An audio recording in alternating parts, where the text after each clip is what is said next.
Hello everyone. To celebrate the channel hitting the 100,000 subscribers milestone, I thought I would do something a little different. 3 years ago I did 7 videos over 7 days in a row of a story from each of the 7 continents. I've now put these all together and made one compilation of these videos.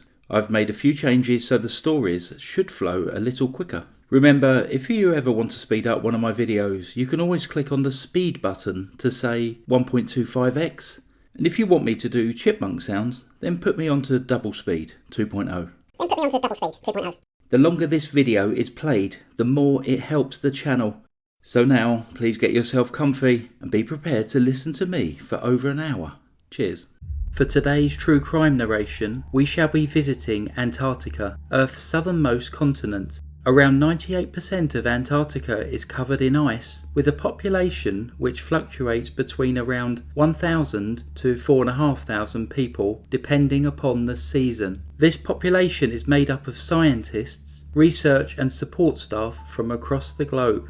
With such a small population, crime is incredibly rare, but isolation, boredom and alcoholism may have been known to play a part. The 1959 Antarctic Treaty means that any person accused of committing a crime on the continent would be subject to the laws of their home country. Our true crime story today looks at the life of Rodney Marks. Rodney David Marks was one of 3 children born to Paul and Ray Marks. He was born on the 13th of March 1968 in Geelong in Victoria, Australia. Rodney was an incredibly intelligent child who was hard-working and creative. He particularly loved surfing and music. When he was a teenager, he won a scholarship to a renowned private school where he continued to excel academically. He went on to study astronomy at the University of Melbourne, graduating with first-class honours. Then in 1993 he went to the University of New South Wales where he completed a doctorate in physics. For Rodney's thesis, he wrote at length about the South Pole, an area which he was particularly interested in.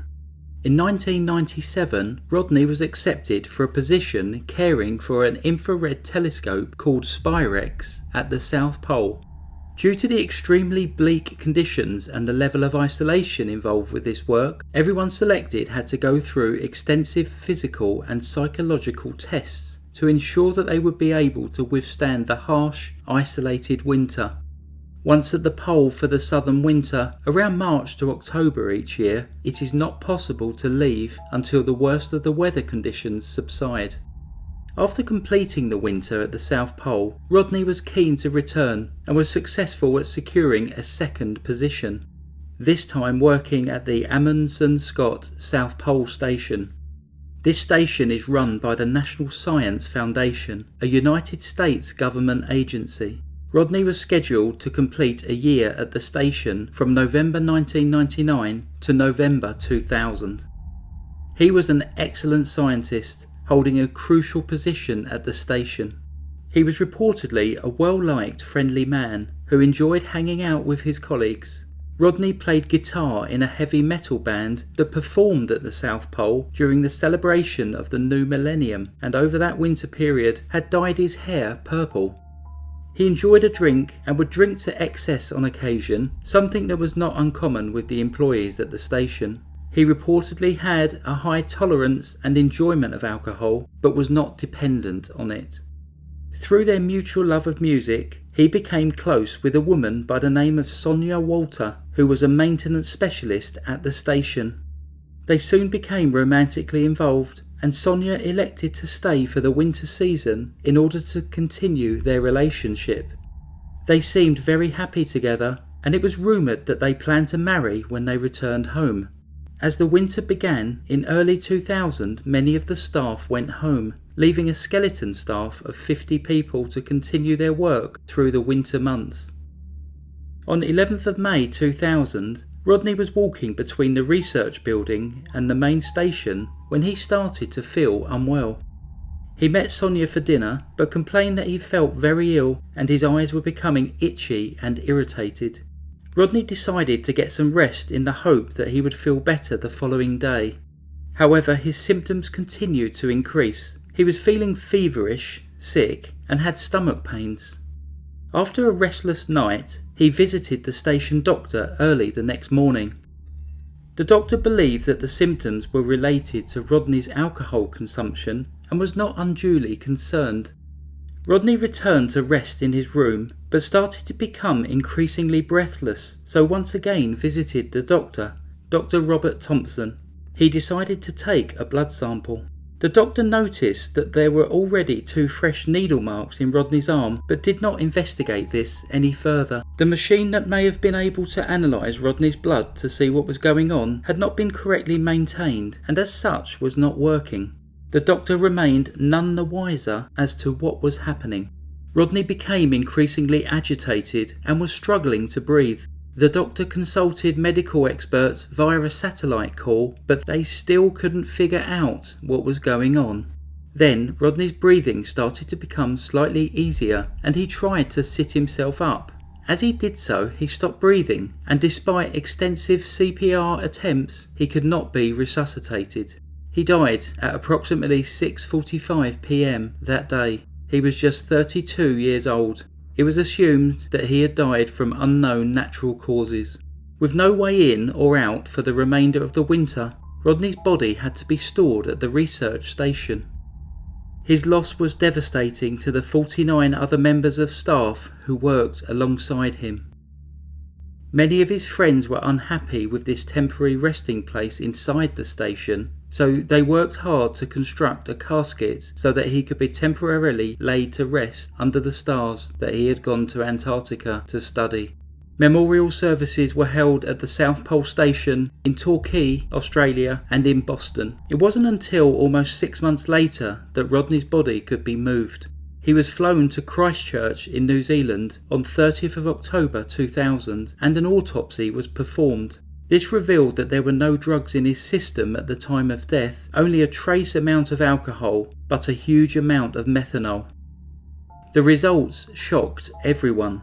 Rodney had been poisoned. Methanol is a highly toxic chemical. It is colourless with a slightly sweet taste. It was determined that Rodney had ingested approximately 150 millilitres, roughly equivalent to a small glass of wine. As Rodney was an Australian citizen working at the US station, which was built on land claimed by New Zealand, both the US and Australia agreed to the inquest being held in New Zealand. The autopsy raised many questions. How did Rodney ingest that amount of methanol? Was it intentionally or accidentally ingested? Why were there needle marks in his arm? The theory that Rodney had killed himself was looked into. No one who knew him had sensed that he was depressed. By all accounts, he was happy, successful, had no financial concerns, was in love, and looking forward to a future with Sonia. Additionally, he sought medical help as soon as his illness started, and it was not thought that the panic he showed as his illness set in could have been faked. Rodney was an extremely intelligent man who would have known that drinking methanol in order to take his own life would have led to an incredibly painful, lengthy death. Suicide was therefore ruled out as a cause of death. The theory of him accidentally ingesting methanol when making his own alcohol was then pursued. This would again seem extremely unlikely due to his level of experience as a scientist, and that the methanol at the station was clearly labelled and kept in a locked cupboard.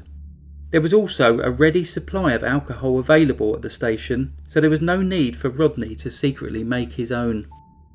Rodney had been in extreme agony, but able to communicate for approximately 38 hours before his death. If he had known what was causing his symptoms, he would have been able to tell those helping him about it.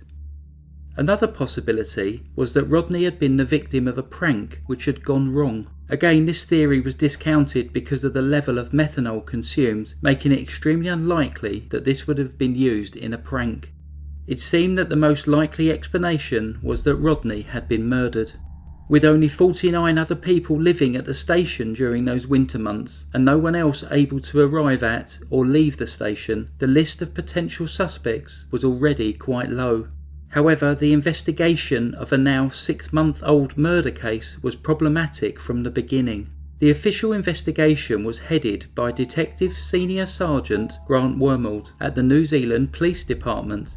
The detective had to liaise with the National Science Foundation directly for the details of the 49 people who were present at the base at the time of Rodney's death. However, the Science Foundation were less than helpful. They had conducted their own internal investigation and concluded that Rodney had died from natural causes. It wasn't until 2006, 6 years after Rodney's death, that the National Science Foundation agreed to a questionnaire being sent to the 49 other employees. However, this was only sent on the basis that they approved all of the questions and participants informed that it was completely voluntary whether or not they completed it.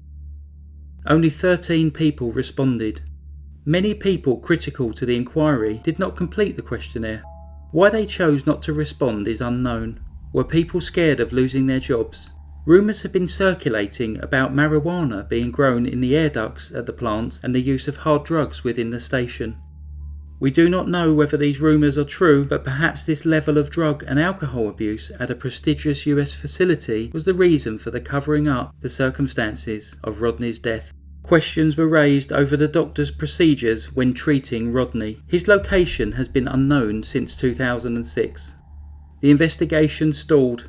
There has been no known progress in the murder investigation since. The New Zealand investigation has never been closed. However, the likelihood of finding any new information nearly 20 years later in one of the remotest places on Earth seems extremely unlikely. Those who know the case have come to their own conclusions. A tragic accident? A prank gone wrong? Suicide or murder? Rodney is the only person to die under mysterious circumstances on the continent of Antarctica, and quite possibly their first and only murder. That concludes the story of Rodney Marks. Psst, if there's any way you can share these videos, I'll be really grateful. Thanks to all you psters out there. Goodbye. We shall be visiting the continent of Asia for our true crime story. Asia is the biggest of all the continents, both in terms of size and population, and it is home to both the highest and lowest points on the surface of the Earth. Before I start the story, I would like to apologise for the lack of pictures to go alongside this story, but as you will hear, all of the people involved have remained anonymous, so it has been impossible for me to source any photographs. The 7th most populated country in Asia is Japan, and our crime narration today has come from Toshima City, one of the 8 central wards in the Tokyo metropolitan area. Sugamo is a neighbourhood in Toshima located in the northern area of Tokyo. It was in this neighbourhood in July 1988 that a landlord called the police about one of his tenants. A woman had moved into his building the previous September with her teenage son. The landlord hadn't seen the woman since the beginning of the year and had received no rent since February. When the police arrived on Sunday, July the 17th, a teenage boy opened the door to the apartment. The police asked to speak to his parents, and the boy informed the police that his parents were not there. When questioned as to his parents' whereabouts, the boy told the police that he did not know his father and he hadn't seen his mother since January. Obviously concerned, the police went in to investigate further. The teenager was not living alone. Also in the apartment were his 2 younger sisters aged 7 and 3. All 3 of the children were severely malnourished. The apartment was very dirty. There was food remains and waste everywhere, and a foul smell in the small living space. As police tried to gather more information from the teenage boy, asking him to write down his name and that of his sisters, they soon realised that he was illiterate and suspected that he had never attended school. The boy eventually gave details of his siblings, all of which had the same mother but different fathers. None of the fathers were involved in the children's lives. However, he not only gave his own name and that of his 2 sisters found at the apartment, but also details of another brother and another sister who were nowhere to be found. Due to child privacy laws, we do not know the names of the children. However, their details were reported in the press as follows. Child A, the teenage boy, was born in 1973. Child B was a girl born in 1981. Child C, a boy, was born in 1984 who was missing. Child D was a girl born in 1985, and Child E was a girl born in 1986 who was also missing. When the landlord of the building was asked to provide more information about the family who lived in that apartment, he advised that he had no knowledge of anyone apart from the mother and the teenager who became known as Child A. Due to the size of the apartment, he would never have agreed to rent it to a larger family and had no idea that additional children lived there. It is believed that they may have been hidden in suitcases when the mother and eldest son moved in. Further investigation revealed that none of the children had been legally registered, leading the police to believe that they had probably been born outside of a hospital and had never been to school. It was only Child A who was allowed to leave the house, usually to run errands to assist his mother. The police took the 3 children away from the apartment while a search was conducted. Hidden in a cupboard, they found the skeletal remains of another young child.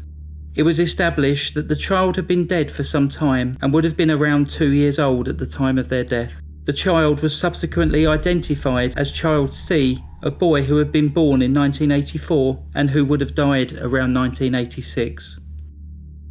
As the family moved into that apartment in late 1987, they would have brought this young child's remains with them. The youngest girl, Child E, was still missing. Child A was interviewed at length to find out what had been happening over the previous few months. In October 1987, about a month after moving into the apartment, his mother informed him that she would be going to live with her new boyfriend and that he would be in charge of the apartment and his younger sisters. Child A was 14 at the time. His mother gave him around 50,000 yen, which is equivalent to around £215 or $400 at the time, and promised that she would return to check on them. At first, the mother stuck to her word and would return every couple of weeks to drop off a little extra money. But by January 1988, she had tired of this obligation and visited for the last time. At this point, she also stopped paying the rent on the apartment and the utility bills. By the time the police found the children over 6 months later, they were living without water or power. The children's plight received extensive news coverage, and as a result of this, the children's mother turned herself in to the police on the 23rd of July 1988. The 40-year-old woman told police that she had wanted to get on with her life and that her children had prevented her from doing this. She was arrested and charged with child abandonment. When questioned about her children, she provided the names and dates of birth for her 2 sons and 3 daughters, confirming that none of the births had been registered, so officially the children did not exist. She told police that her second son had died at the age of 1 back in 1985. She advised them that he had choked and died, then she had put his dead body into a plastic bag inside a suitcase. Whenever the family moved home, they would take the baby's remains with them. By the time the police found the children in 1988, they had been living with their dead sibling for over 3 years. The mother had no idea that her youngest daughter, which was 2-year-old Child E, was missing.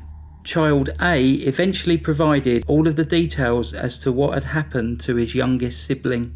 He explained that there were 2 young boys in his local neighbourhood that he had become friends with. These boys were both 12 years old and again cannot be named. These friends would often go to the apartment to hang out with Child A. However, friend F and friend G did not like Child A's 3 younger sisters, reportedly finding them very annoying. On one particular day, Child E had become particularly distressed and kept crying. The friends F and G became irate with her and started to punch her in an attempt to get her to be quiet. Of course, this just upset the 2-year-old girl further. The 2 friends continued to beat the tiny girl until she was eventually quiet. They had beaten her to death. The friends left, and not knowing what to do, Child A continued to live in the apartment with Child B and D, along with the body of Child E. After about a week, Child E's body started to decompose and smell. Child A found friend F and asked him to help get rid of the girl's body. The 2 boys then put her into a bag, took her to a nearby forest and buried her. Friend F and G were arrested by police and charged with murder. Due to their ages at the time of the crime, they were sent to reform school, where they remained until they reached adulthood. The 2 remaining girls, Child B and Child D, were sent to an orphanage. It is unknown if they were kept together during this time. It was determined that Child A had not been involved in the murder of Child E. He was not in the apartment at the time of the killing. He was charged with helping to dispose of the child's body, but further than that was seen as a victim of the entire situation. He was remanded to a facility which cared for children with special needs, where he would remain until he became an adult. The mother was found guilty of child abandonment and in October 1988 was sentenced to 3 years in prison. In a truly shocking turn of events, after she had completed her 3-year prison sentence, she was allowed to regain custody of her 2 remaining daughters. These 2 young girls, who would have been around 10 and 6 years old at that time, were placed back into the care of the woman who had caused them so much harm. That concludes the story of Sugimo's abandoned children. There was a film made in 2004 called Nobody Knows. It is very loosely based on the events detailed here. However, it is a fictionalised account which is far less traumatic than the true events. Goodbye. Today we shall be going to Texas in the 1980s to look at the consequences of the bitter divorce of Billy Staton and Sherry Wolf. On 26th of July 1982, the Santa Rosa Police Department received a call notifying them of an abandoned car near a drainage canal just outside of town. The vehicle had been set alight and was badly burned. Upon closer investigation, they could see that a stone had been wedged onto the accelerator in an attempt to get the car fully into the canal. Police checked the records for the car and found that it belonged to George William Staton, who was known as Billy. Billy was a 26-year-old construction foreman who was engaged to Letitia Castro. Letitia was also 26 and was a 4th grade teacher for the Buckner Elementary School. The young couple had set their wedding date for August 7th that year.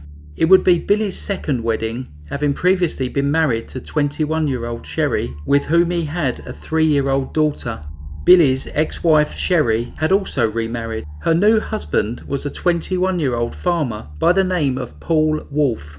Billy and Sherry had a particularly acrimonious divorce and were embroiled in a bitter custody battle over their daughter Melanie.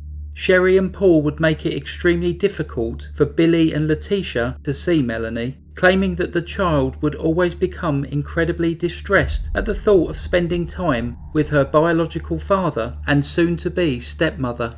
After police confirmed the owner of the car, it wasn't long before they found out that both Billy and Letitia were missing.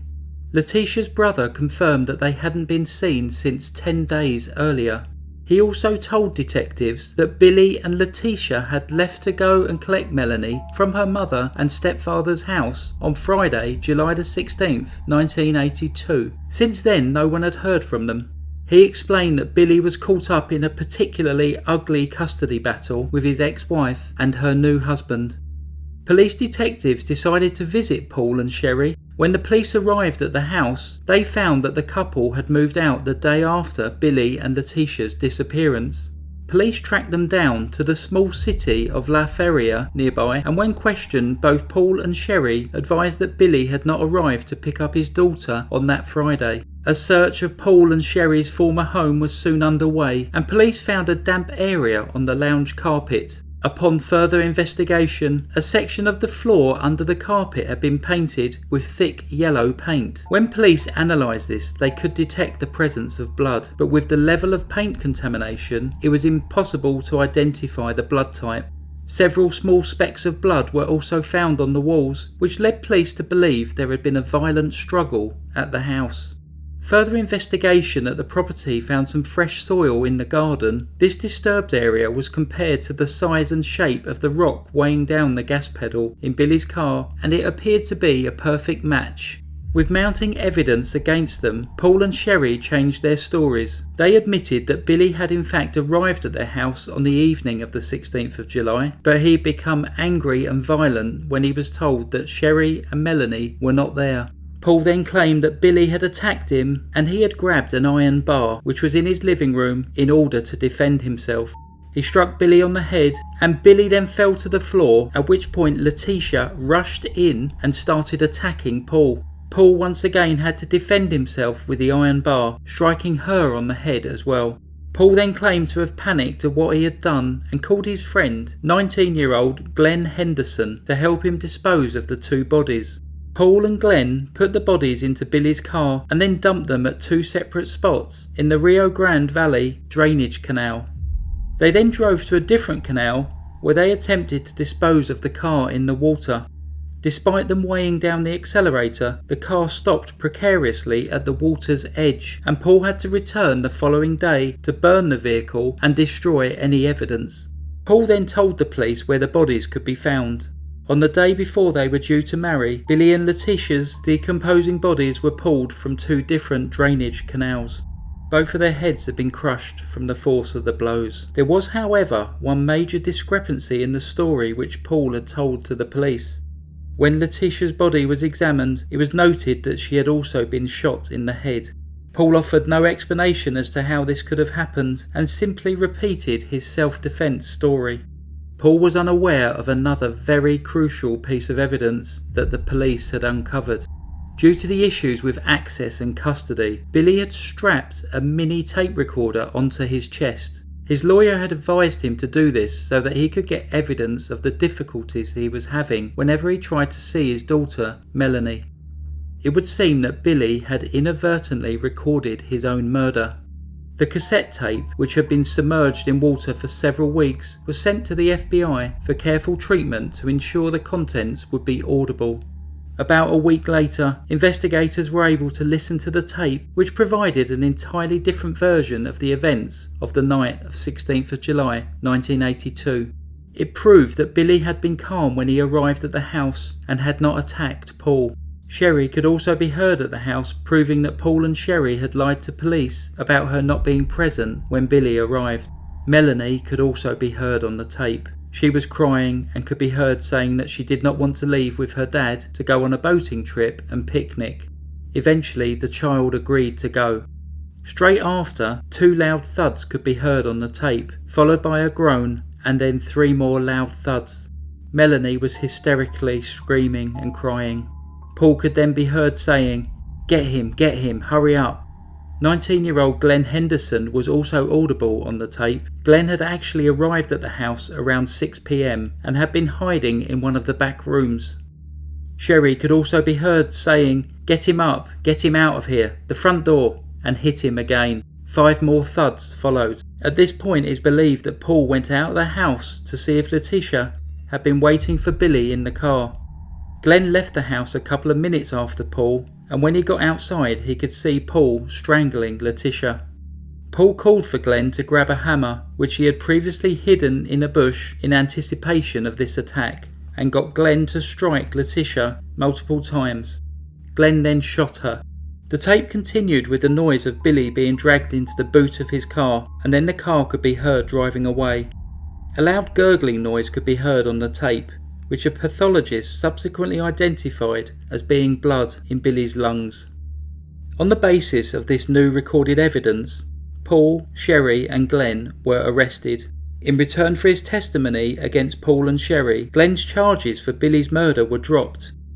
He was, however, still charged with Letitia's murder.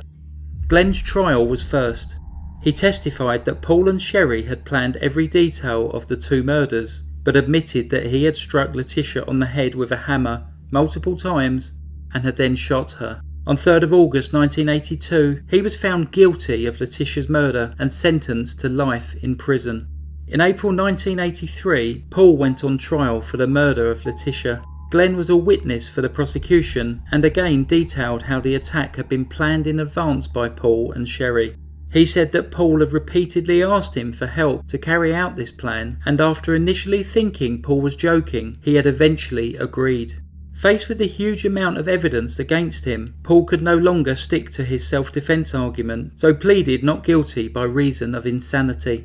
His defense team argued that he was driven to temporary insanity due to the stress of the custody battle and seeing little Melanie so distressed whenever she had to spend time with her biological father. Paul stated that the child would have nightmares about visiting Billy and also needed counselling as a result of Billy's unusual behaviour.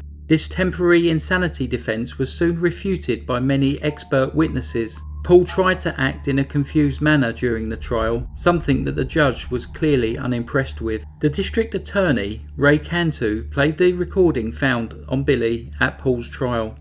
When the tape was played in court, Paul buried his head in his hands on the witness stand and said, "I began hitting Billy in the head. I couldn't handle it anymore." On April 20th, 1983, after jury deliberations lasting just 80 minutes, Paul was found guilty of murder and sentenced to life in prison along with a $10,000 fine.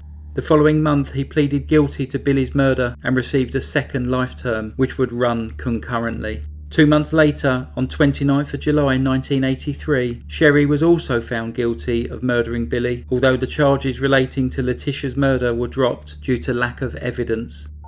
She was sentenced to life in prison. Again, the information on the tape recording was her downfall. Without this, she would have had a much better chance of being acquitted. Paul Wolfe, Glenn Henderson, and Sherry Wolfe remain in prison in Texas to this day. As a result of that one fateful evening, Melanie went from the centre of a bitter custody battle to a child left with neither a parent nor step-parent to care for her. Apologies for the lack of photos on this case. Psst. My heart goes out to Melanie for this story. What an awful situation for her to be in. Goodbye. For today's true crime narration, we shall be going to Africa, the second largest of the world's 7 continents. Home to 54 countries, we shall be visiting the 6th most populated of these, South Africa. Stellenbosch is one of the best known towns in South Africa, becoming one of its leading tourist destinations due to its history, culture, vineries and natural beauty.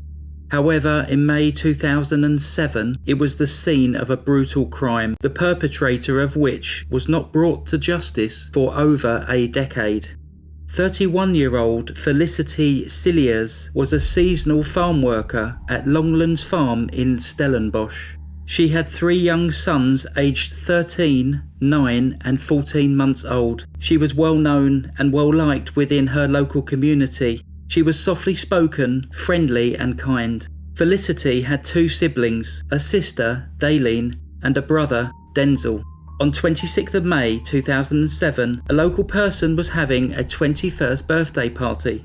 Lots of people had been invited and it was set to be a large, fun night out. Felicity decided to attend, but her sister Daylene had opted for a night in with her boyfriend instead. As Felicity left to go to the party that evening, it would be the last time that her sister would ever see her alive. Felicity never returned home that night, and 4 days later, the family received the heartbreaking news that Felicity's body had been found in the vineyards on a farm in the Vlottenberg area of Stellenbosch.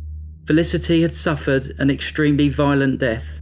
She had been brutally sexually assaulted, strangled, and had sustained massive head injuries.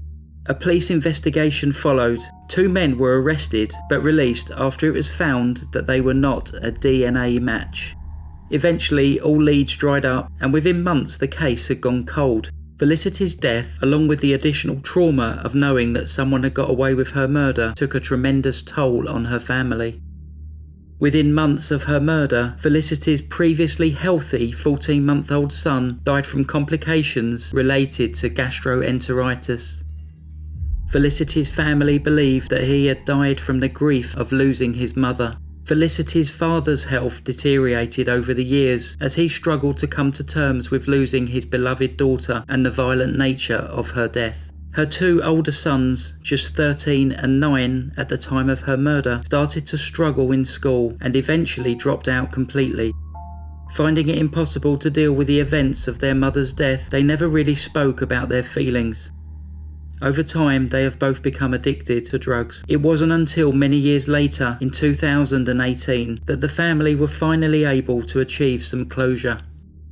Sergeant Kelvin Moses had taken over responsibility for investigating the case in 2016. This was 9 years after the murder took place. He was determined to do his utmost to find some answers for a family who had suffered so much. It was a conversation between the sergeant and Felicity's father, Johannes, that ultimately led to the break which they had all been searching for. Johannes told him that another woman had been found about a month after his daughter. She had been murdered in the same way. Due to the fact that Sergeant Moses had only joined the team several years after the murder, he had no knowledge that there had been a second crime.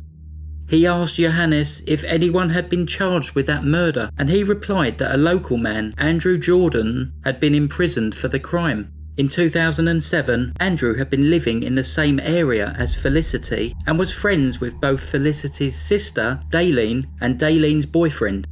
The whole family knew of Andrew and generally regarded him as a friendly and trustworthy person.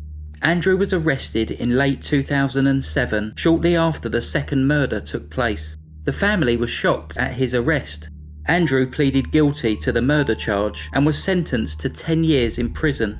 In spite of the fact that there were striking similarities between this murder and Felicity's death, the family believed that he was not responsible for Felicity's murder. Despite extensive research, I've been unable to find why they believed in his innocence. Most reports either do not mention this or state that the family did not believe he was involved, as he didn't really know Felicity. After serving just 6 years of his sentence, Andrew had been released on parole in 2013. Sergeant Moses and his colleague Sergeant Roger Euster compared Andrew's DNA to that which had been found on Felicity after she had been murdered. It was found that the semen present at the scene of the crime belonged to Andrew.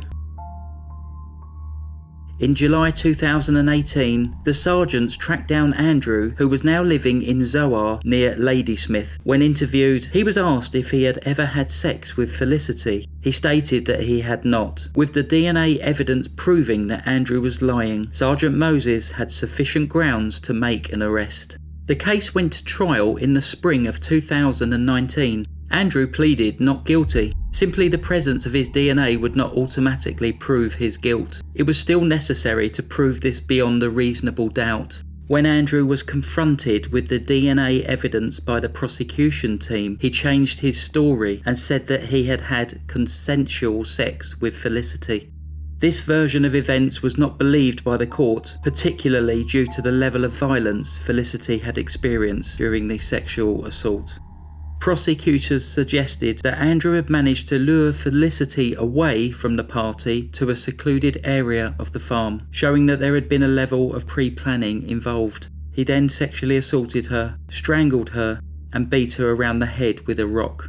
Felicity's father, Johannes, who stated that he would never rest until the person responsible for his daughter's death was punished. He attended the trial every day, looking much older than his 65 years. Also present were Felicity's brother and sister, Denzel and Daylene. At the Western Cape High Court on May 19, 2019, Andrew was found guilty. Throughout the trial, Andrew did not show any remorse for Felicity's murder and never apologised to Felicity's family. The sentencing proceedings were scheduled for October that year in order for Andrew to receive treatment for his severe depression and suicidal tendencies. On 24th of October 2019, Andrew appeared in court to find out his sentence. He did not testify at these sentencing proceedings and provided no additional information as to what had happened on the night of 26th of May 2007.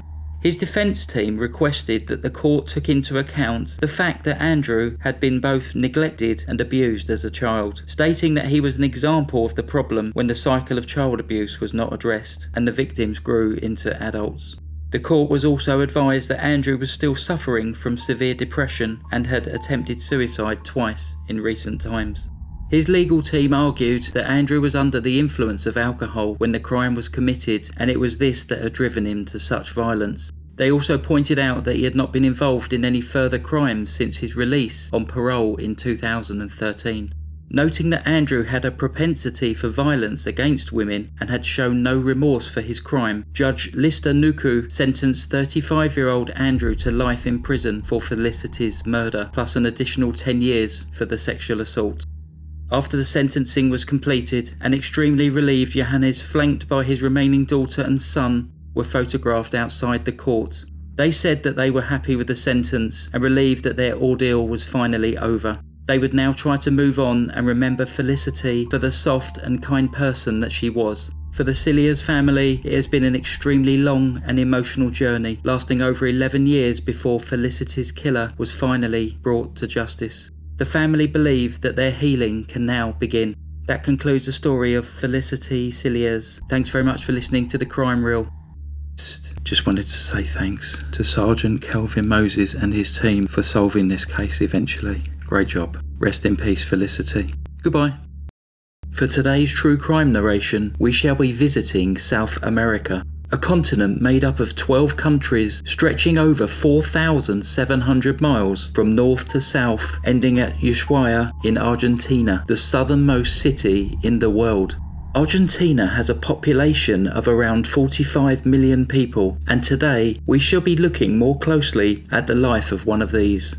Carlos Eduardo Robledo Puig. Carlos was born on the 19th of January 1952 in Buenos Aires, the capital of Argentina. He was the only child born to Ada Puig and Jose Robledo. His mother Ada was a chemistry graduate who had immigrated to Argentina from Germany. His father Jose worked as a technician at General Motors. When Carlos was 4 years old, his family moved to Borges Street in Olivos, Buenos Aires. This deeply religious family lived a comfortable life in an apartment above a hardware store.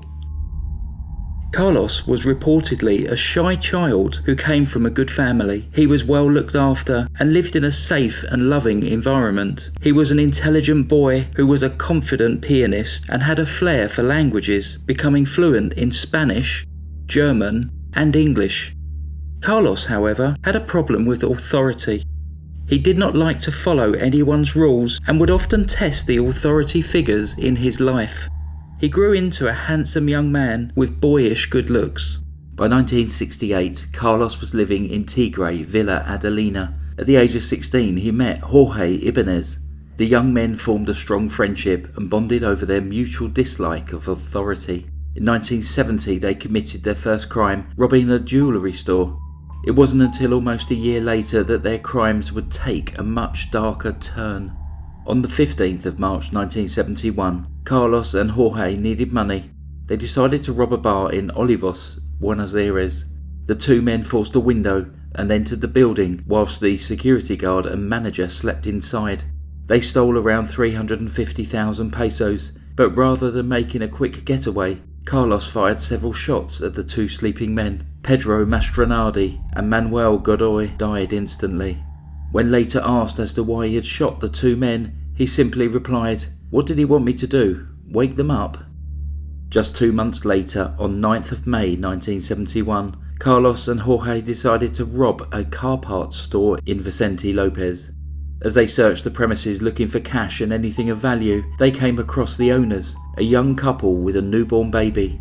Carlos fired twice, killing the man and injuring the woman. As the young woman lay injured, Jorge sexually assaulted her.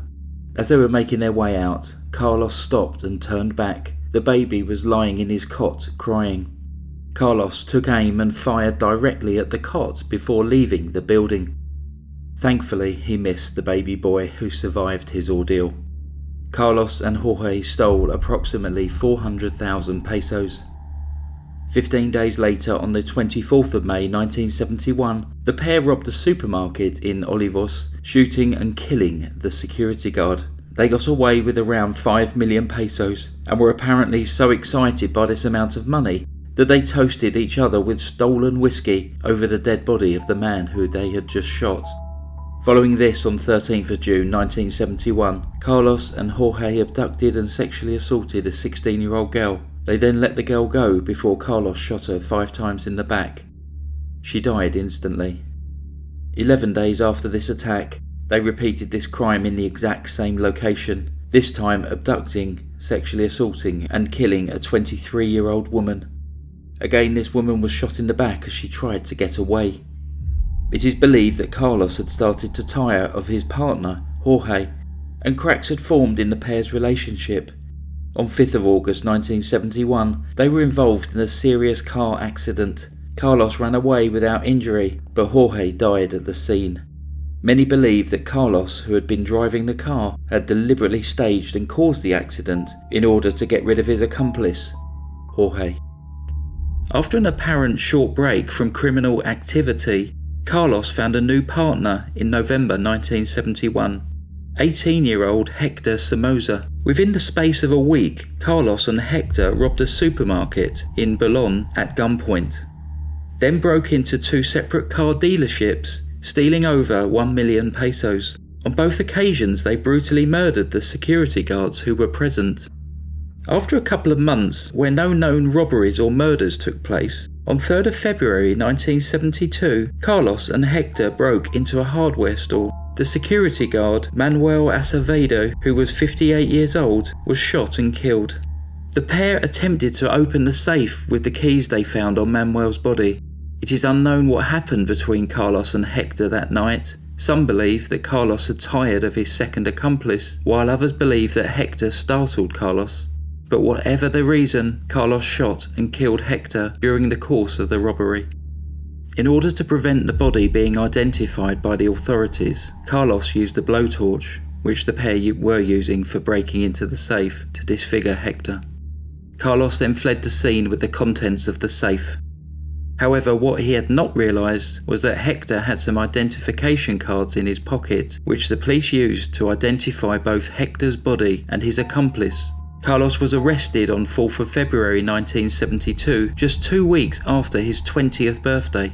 Many media outlets struggled to reconcile the fact that this angelic-looking young man had committed such atrocities. Whilst awaiting trial, he was found to be a difficult prisoner. His conduct was poor, his cell unhygienic, and he would often try to manipulate those around him. In 1973, Carlos went to the prison infirmary under the excuse of getting some medicine. Unknown to the guards, he had already set in motion a plan to escape. He had made a rope from braided sheets which had been attached by a hook to the prison wall and, along with an accomplice, attempted to make it out of the prison. Their escape was aided by foggy conditions on that day, which made it more difficult for guards to see what was going on. When the guards spotted the 2 men trying to make their escape, they opened fire. Carlos made it over the wall. His accomplice, however, did not. Carlos was on the run for almost 3 days before he was recaptured and immediately returned to the prison. It wasn't until 1980, 8 years after his arrest, that Carlos's case went to trial. Amongst others, the young woman whose husband had been killed in front of her and whose baby Carlos attempted to shoot testified at the trial. Carlos was convicted of 11 murders, 1 attempted murder, 17 robberies, several counts of sexual assault, 2 kidnappings and 2 thefts.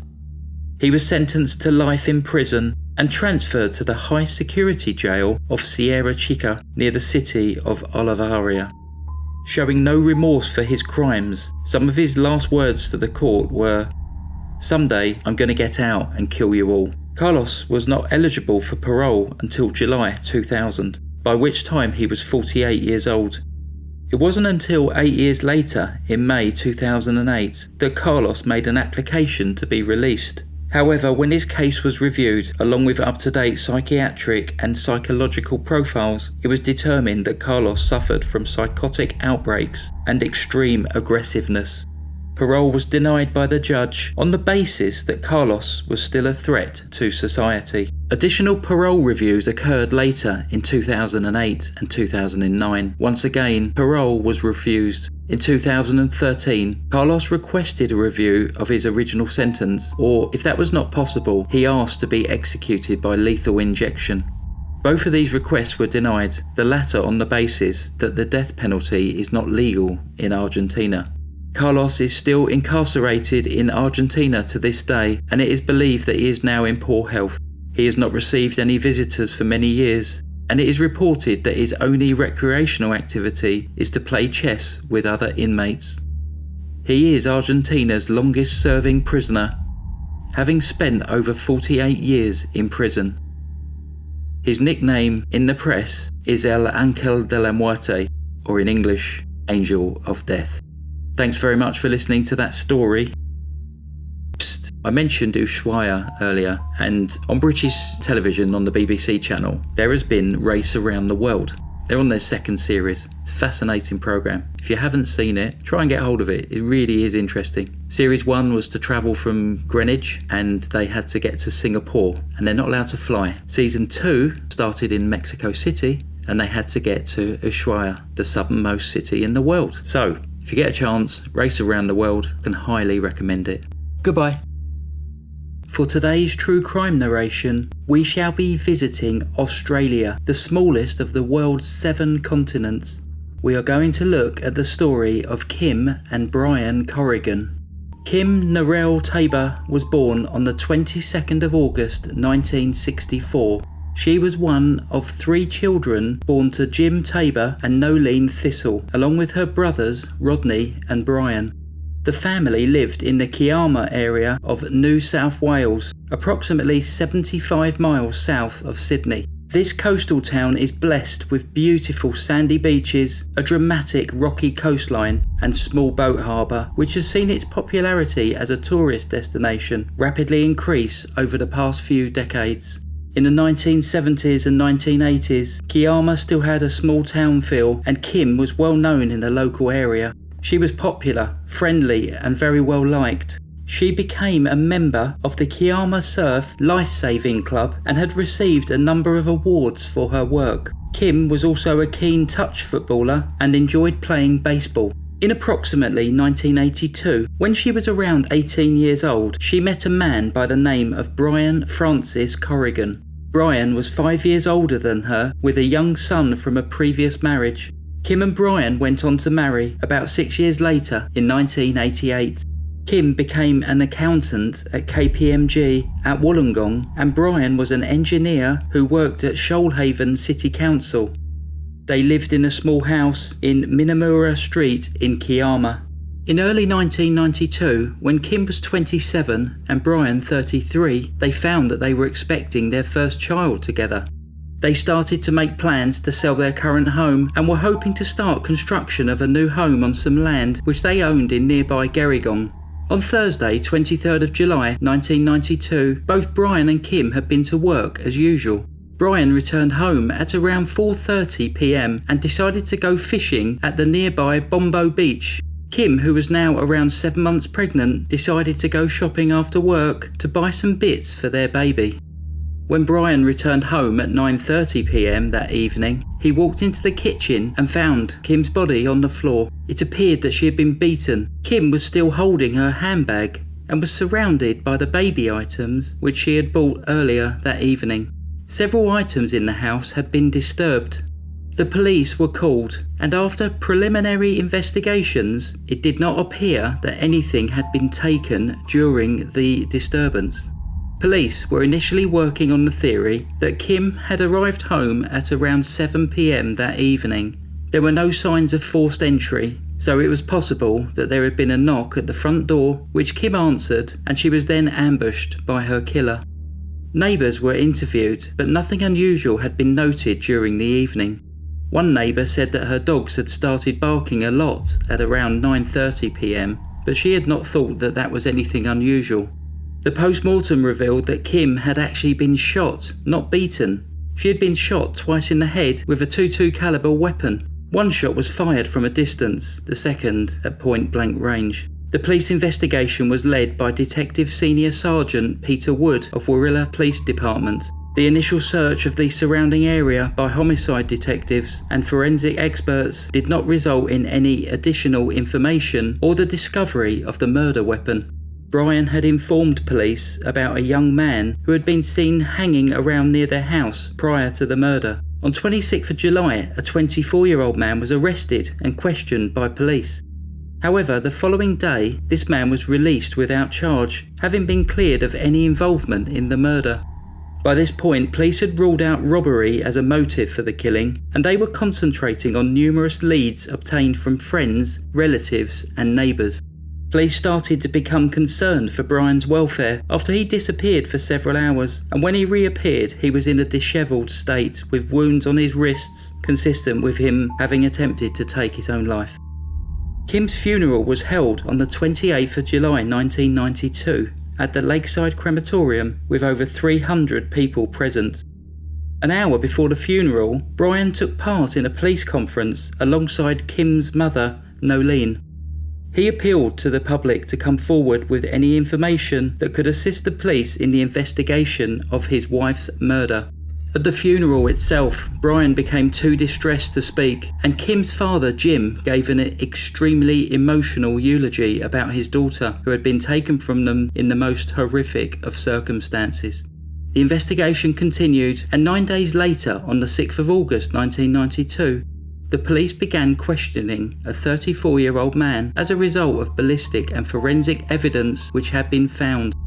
At 1:30 a.m. on the 7th of August, 34-year-old Brian Corrigan was charged with his wife's murder.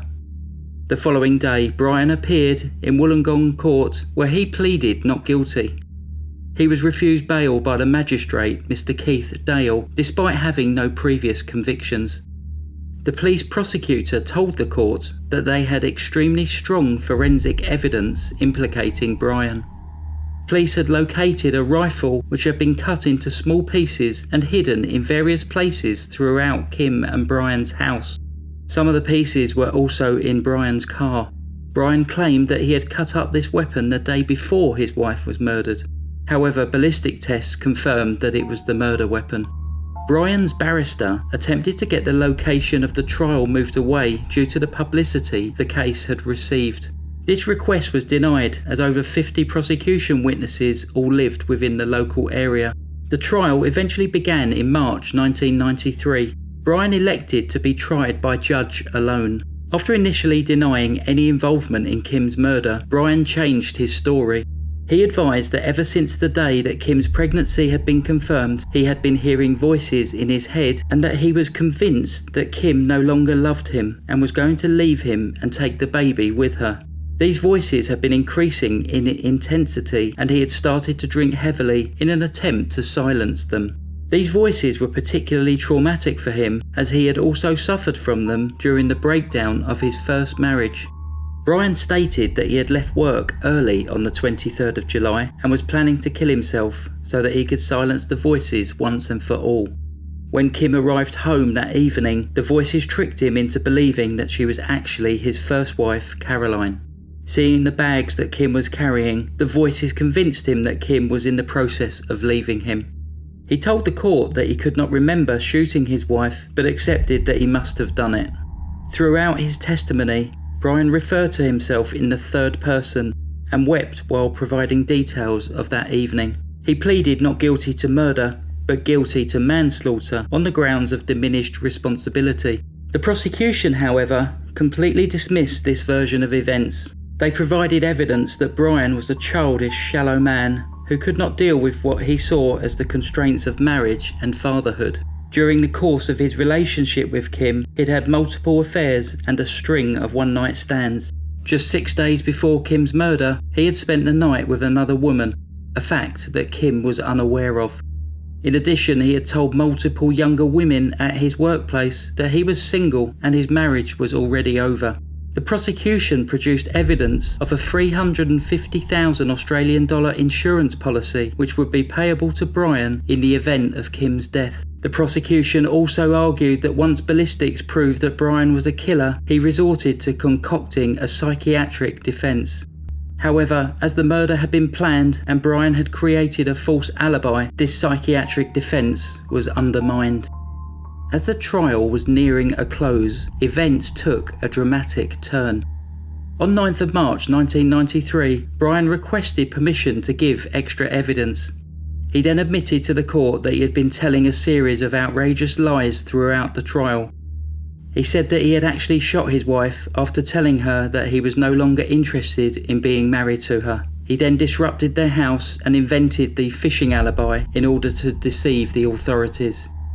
Brian then admitted he did not have a memory block, could clearly remember the events of the 23rd of July, and had deliberately lied to the police. As Brian was being moved from the witness box, one of Kim's brothers jumped from the seat and punched Brian, sending him reeling back into the dock. 2 days later, on the 11th of March, Brian was found guilty of the murder of his wife, Kim. He was never charged for the death of their unborn daughter. The following month, he was sentenced to 22 years in jail with a non-parole period of 16 years. It later came to light that Kim's father, Jim, had been working extremely closely with the police from the beginning of the investigation. He had been made aware that the police had been concentrating their inquiry on Brian since the day after his daughter's murder. However, despite the numerous mistakes Brian had made that led police to believe he was the killer, they needed to make sure that they built a solid case against him. In order to do that, they waited for forensic and ballistic evidence before he was charged. The police had deliberately arranged the press conference on the day of Kim's funeral in an attempt to flush out further witnesses and gain additional details of the double life that Brian had been living. Jim had to sit next to Brian at his daughter's funeral, knowing that he was in all likelihood sitting next to his daughter's killer. Kim was buried under her maiden name of Tabor, not her married name. 16 years later, on 4th December 2008, the State Parole Authority issued an intention to grant parole to Brian Corrigan. There was a public hearing on the 21st of January 2009. Brian represented himself via video link and showed no emotion or remorse. During his time in prison, Brian had been a model prisoner, completing all rehabilitation asked of him and studying for 2 degrees in arts and engineering. As Brian had completed his minimum term, this hearing was merely a formality. Kim's family were in attendance but did not address the hearing as they were resigned to the fact that Brian would be released on parole. On February the 5th, 2009, 50-year-old Brian walked out of prison as a free. There was no one there to meet him. Kim's family believed that he should never have been released as he was a manipulative man who lashed out when he could not get what he wanted. They believe he is still a threat to society. The lead police officer on the case, Peter Woods, also agreed that this man should never be allowed to walk free again. Brian's whereabouts today are unknown. That concludes the story of Kim and Brian Corrigan. Psst, if you want to tell us any stories about New South Wales, then please add them in the comments. Goodbye. For today's true crime story, we shall be visiting the European country of Italy to look at the events of the 21st of February 2001. The Dinardo family lived in Novi Ligure, a small town in the northwest of Italy. The town has a population of around 27,000 people and is generally seen as a good place to live, work and raise a family. The Dinardos lived on Via Beniamino de Catra in Novi Ligure and were relatively typical of families in the area at that time. 45-year-old Francesco Dinardo and his wife Susie had 2 children, 16-year-old Erica and 12-year-old Gianluca. Francesco was one of the managers at the Peringotti chocolate factory, which at the time was one of Italy's leading producers of chocolate treats. Susie worked as an accountant and Erica and Gianluca attended local schools. On 21st of February 2001, Susie picked Erica up from school at around 2 p.m. The mother and daughter had lunch together before Erica left to spend the afternoon with her 17-year-old boyfriend, Mauro Favaro, more commonly known as Omar. Erica returned home at approximately 7 p.m. that evening and waited for the arrival of her mother, who had gone to pick up her brother, Gianluca, from his sports practice. Francesco would be late arriving home from work that night as he met up with friends for their weekly game of five-a-side football. At around 8 p.m. that evening, Erica came running from the family home into the street screaming for help. She hammered on her neighbour's front door, and as they came to her aid, she told them that 2 people had entered her house and had been trying to rob her family. They had assaulted her mother and brother, but she had managed to escape. When the emergency services arrived just minutes later, they found a heartbreaking scene within the family home. Both Susie and Gianluca were dead. They had been stabbed multiple times. Susie was in the kitchen, almost unrecognisable from her wounds. Gianluca was in the bath upstairs, having suffered even more extensive injuries than his mother. A wooden-handled 15cm kitchen knife, which was used in the murders, was found at the house. Erica told the police what she knew. She had been upstairs in her bedroom listening to music on her headphones when she heard her younger brother cry out for help. She left her bedroom and saw that her mother was struggling with 2 men. Her mother, already bleeding profusely, screamed at Erica to run away. Erica fled via the underground garage. She told the police that the two men who had broken into her home were not Italian, and she guessed that they were from Albania. She estimated that one was in his 40s and the other in his 20s. In recent years, Italy had seen a leap in immigration numbers. There had also been some break-ins which linked back to the immigrant community, so police suspected that the murders could have been at the hands of a known immigrant gang. Following the leads which Erica had given them, the police showed Erica some mugshots of these gangs, which they thought may have been responsible. Erica immediately recognised one of the men as one of the two killers who had entered her house. Media attention immediately focused on threats from immigrants entering the country. The images of a young girl who had witnessed two members of her family being brutally murdered led to a public outcry. Several newspapers demanded a crackdown on illegal immigration. Investigators tracked down and interviewed the man who Erica had identified. He had a very strong alibi, and soon the police, along with the public prosecutor Carlo Carlesi, started to sense that there was more to this investigation than it initially seemed. As bloodstains were analysed at the scene of the crime, it was concluded that due to the distance between the bloody footsteps, Erica had actually walked to get help rather than running, as she had previously stated. In addition, there were no signs of forced entry at the house, and no items had been stolen in this supposed robbery. The murder weapons were the family's own knives. Police questioned why Erica had left the house through the underground garage, rather than the much shorter route of going straight out of the front door. Evidence started to point to the fact that Erica had not been telling the truth about the events of the night of 21st of February 2001. But investigators were having a hard time believing that this 16-year-old girl could have been involved in such a brutal crime. The public prosecutor asked for surveillance of Erica's phone calls. 24 hours after the murders, she was heard talking to her boyfriend Omar, telling him not to worry as they would never get found out because she was the only witness. The following day, Erica and Omar were brought in for questioning. In between the police interviews, the two teenagers were left alone in an interrogation room. Unknown to them, the room contained both microphones and cameras. Erica and Omar not only started to talk about the murders, but at times even mimicked the actions used to stab Erica's mother and brother. They calmly joked about what had happened that evening and were heard discussing what they should wear for the funerals the following day in order to look appropriate. On the evening of Friday, 23rd of February 2001, both Erica and Omar were charged with the murders of Susie and Gianluca.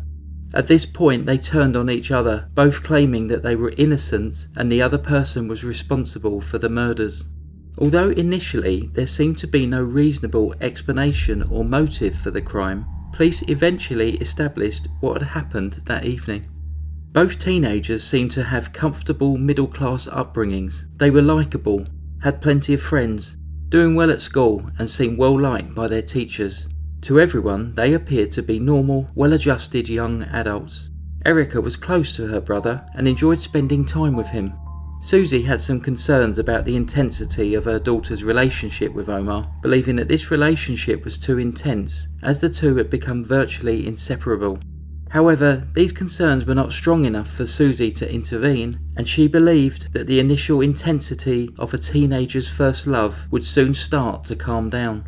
There were the run-of-the-mill parent-child arguments, but nothing that would have been out of place in millions of households across the globe. The only conceivable motive was that Erica wanted to eliminate her family so that she could use her inheritance to roam the world with Omar. Unknown to their parents, both Erica and Omar had started dabbling in illegal drugs. The forensic teams, along with those conducting the interviews, were able to piece together the events of that night. When Susie returned from sports practice with Gianluca that evening, Omar was already hiding in the bathroom, ready to carry out their plan. Susie and Erica started to argue in the kitchen, and Erica grabbed one of the family's kitchen knives, stabbing Susie with it. As Susie tried to defend herself from the attack, Omar ran into the room. Erica and Omar held Susie down and stabbed her over 40 times. Hearing the commotion downstairs, Gianluca decided to see what was happening. He walked in on his sister and her boyfriend brutally murdering his mother. Gianluca was absolutely terrified. Erica and Omar tried to reassure him that he was safe and that they would not harm him. Gianluca turned to run away, and either Erica or Omar lashed out with a knife and stabbed the young boy. Gianluca continued to run and hid in the bathroom. Erica and Omar followed him. They then proceeded to try to strangle him, and when they could not manage this, attempted to get him to eat rat poison. When Gianluca refused, they tried to drown him before eventually stabbing him over 50 times. Gianluca fought as hard as he could but died a drawn-out and extremely painful death. The teenagers had carefully planned out the murders, but events had escalated out of control very quickly. They had previously purchased rat poison and gloves, showing that the crimes were premeditated. They had also planned to murder Francesco, but after the exertion of having inflicted nearly 100 stab wounds, were physically exhausted and concerned that they would not have the strength to overpower Francesco when he returned home. Erica and Omar then came up with a plan to stage an attempted robbery and to blame the murders on immigrants who, due to the political climate in Italy at that time, could act as convenient scapegoats for them. However, this plan was badly thought through and full of holes which would lead to their quick arrest. While in custody, Erica and Omar went through extensive psychological testing. It was determined that Erica was the dominant personality in the relationship. She was diagnosed with having a narcissistic personality psychotic disorder and a split personality. Omar was diagnosed as having a dependent personality disorder. Where Erica led, Omar would follow.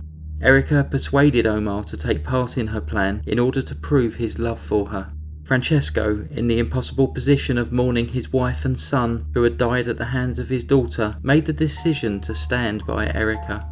He initially believed that Omar had been the driving force behind the murders, but when this was disproved, he believed that there must have been some extreme trigger to make his daughter behave in that way. The joint trial began on November the 28th, 2001. Erica and Omar's attorneys voted for a fast-track trial. This is one which takes significantly less time, as generally no witnesses are called. This fast-track trial carries an automatic 1/3 reduction to any sentence. The defence lawyers entered a plea of temporary mental infirmity. This plea was rejected. As Erica was 16 and Omar 17 at the time of their crimes, there was no option for them to be given life sentences. On Friday, 14th of December 2001, Erica was sentenced to 16 years and Omar to 14 years. Their sentencing was met with mixed opinion. Many believed it was far too lenient, whilst others felt that, particularly in view of their ages, their sentences should have been lighter and aimed more towards rehabilitation. Francesco tried to get on with his life. He moved back into the family home and resumed his job at the chocolate factory. He would phone his daughter once a week during her time in prison. It is reported that Susie's mother also found a way to forgive her granddaughter. Omar's parents could not deal with the publicity surrounding the case. They moved away from the area and changed their names to avoid the publicity. Both Omar and Erica continued with their education whilst in prison. Neither of them served their full sentences, and they were released on parole in 2011 and 2012 respectively. Omar has tried to get on with his life and publicly apologised for his role in the crimes in an interview after his release. It is also believed that Erica, with the support of her father, has moved on with her life and is now married. Any further details of their life since prison are unknown. That concludes the story of the Donardo family. Thanks very much for listening to that. I hope you've enjoyed this experience with travelling around the world. We must have picked up some air miles, but not too many stamps in our passport. It's time for me to drop the mic because we've completed the challenge. Thanks for listening to The Crime Reel. Stay safe.